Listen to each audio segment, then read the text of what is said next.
एक घने जंगल में एक गिलहरी और चींटी रहती थीं। दोनों में गहरी दोस्ती थी, लेकिन दोनों की आदतें एकदम अलग थीं। गिलहरी बहुत चंचल और मस्ती करने वाली थी, जबकि चींटी मेहनती और दूरदर्शी थी। दिन भर चींटी अपने काम में लगी रहती और भोजन इकट्ठा करती।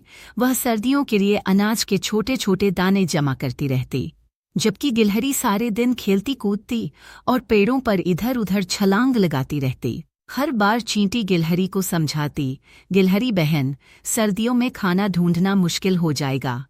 लेकिन गिलहरी हंसते हुए कहती, अरे चींटी बहन, इतनी मेहनत क्यों कर रही हो? अभी तो हमारे पास बहुत खाना है।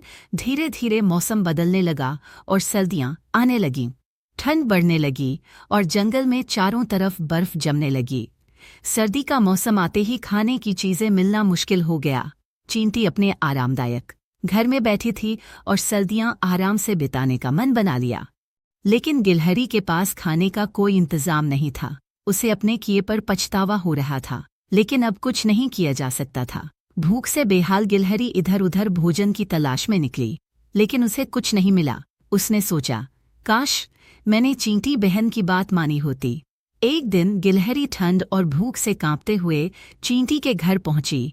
उसने चींटी से कहा, चींटी बहन, मैं बहुत भूखी हूँ।